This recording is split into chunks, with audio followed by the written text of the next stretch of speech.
Hey, everybody. My name is M. Adams. I use all gender pronouns said respectfully, so you can use she, he, they. That's cool with me. I am co-executive director of Freedom Inc., and I'm also a leadership team member with the Movement for Black Lives. And I'm joined here with the best and brightest for us to dig into what we are up against. And I'm going to kick it to them to introduce themselves. Hey y'all, my name is Stanley Fritz, New York State Political and Campaigns Director at Citizen Action of New York. That's my day job. My pronouns are he, him, and my passion is writing, and I write about patriarchy, sexism, music, why sugar doesn't belong in grits, and how men can be less trash. My name is Nalo Zidan. I use all pronouns used respectfully, and I'm a Black masculinity scholar and transmasculinist, and I study and write about and think about how to build accountable masculinities in our communities. My name is Byron Hurt, and I am a documentary filmmaker. I made the films Hip Hop Beyond Beats and Rhymes, Soul Food Junkies, and I'm working on a film now called Hazing. I'm also a gender violence prevention activist. My name is Kenyon Farrow. I use he, him, his pronouns. I'm the managing director of advocacy and organizing with Prep for All, which is an organization that's doing work to make sure biomedical prevention for HIV reaches everybody in the United States. I'm a long-term activist, communication strategist, and journalist is focused on public health issues, LGBTQ issues. So how about we start by sharing how we first realized that patriarchy was a thing we were against? Like, what did it look like and feel like for you? I realized patriarchy was a thing maybe about 5 years ago, honestly. And the big thing that did it for me was I had a lot of women in my life who I cared about who were in like toxic and dangerous relationships. I also knew their partners. And I saw way too much of myself in them and even understood how just in theory, how they could have gotten to this place, which scared me about what I could or could have become. And also made me sad about all the boys who are on this trajectory. I knew that patriarchy was a thing when I was a little boy, but I wasn't always against it. So, I grew up in a household where my father was, the quote unquote breadwinner, the patriarch, the man of the house sort of thing. And he was emotionally abusive toward my mother, and I hated that.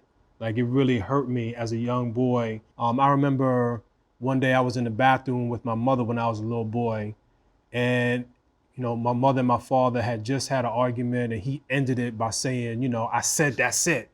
And I remember my mother being really wounded by that. I said to my mother, I wish that, you had more spunk. And I think what I was really trying to say in my own little boy kind of way is like, I wish you were a feminist. And later I would go on to challenge my father about the way that he treated my mom, where the energy should have gone in the first place. But as a young boy, you're not really taught, you're not groomed to challenge patriarchy.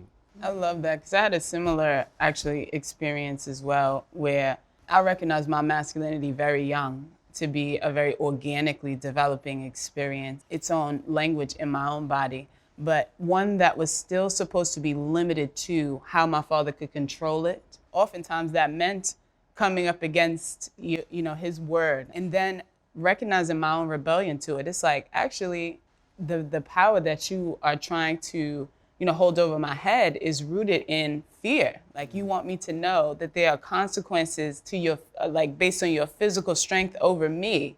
And then I wanted to know, why are these hierarchies the structures that we consider the right way to be? I had a very different experience. So first, I grew up pretty much, my mom is a single parent. My parents divorced when I was like 5 or 6 years old. And I come from a family of very strong and headstrong and opinionated women who just were not taking any mess, right, from any men. I also feel very blessed that, being a gay boy and kind of coming into just understanding myself to kind of be different from what it felt like boys were supposed to be. And luckily not feeling any pressure from my mother or my aunts, and but even the men in my family. I identify a lot with what you were saying, Kenyon, about having the strong Black mama. Mm-hmm. My mama was the same way. And all of my aunties. And in fact, they were known in the neighborhood as, you better get back and get it together if you're coming to see them. Right.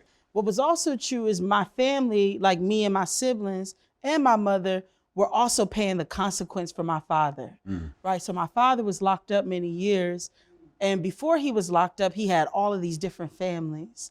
And it wasn't until I was a bit older that I began to understand the social consequence of my mama being a baby mama. So I actually want to invite y'all in to peel back the layer with me. What does patriarchy actually look like in our community? I mean, I think what patriarchy looks like in my community is, you know, a world that centers men.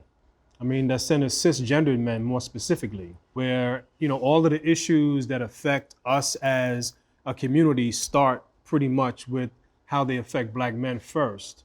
Inside our community, what I see patriarchy producing is these patterns of acceptance that feels like they're actually manifesting as like satisfying to so many of us. And then here Black women, here queer people, trans people, non-binary people come and we're like, you know, taking the brunt end of the consequences of patriarchy. So we disrupt. I'm learning still to see beyond the limitations of patriarchy so as to reimagine something else. Because I don't even think, you know, a lot of times the boys and men in my life have the choice of seeing something else when they fit so neatly into the container of how patriarchy's power will be afforded to them. I 100% agree with you. Like, why would men or masculine identifying people want to push away from patriarchy?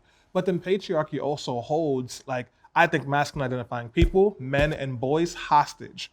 Because when you start thinking about things that make you a person, expressing emotions, being vulnerable, needing sleep or deodorant or a shower, you're not supposed to do that if you're a man. You're supposed to be rugged and tough. This notion that, you know, Black people's progress, like quote unquote, has to be centered on the, you know, patriarchal father, male figure, you know, controlling the household and the children and the wife, and that Black men's inability to do that because of, you know, structural racism, to basically be those kinds of patriarchs is the thing that's getting in the way. What is seen as sort of strong, sort of independent women or queer people or what have you, trans people, become these sorts of like barriers to our progress as a race.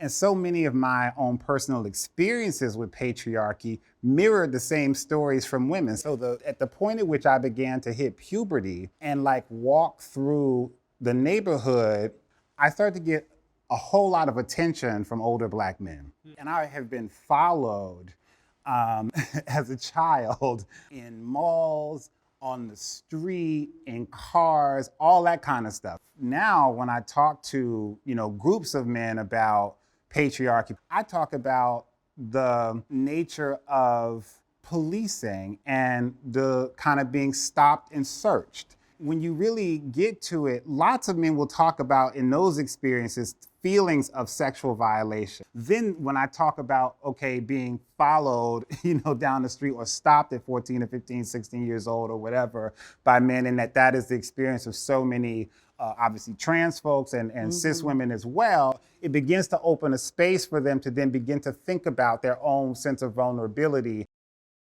Is centered in separating masculinity from manhood.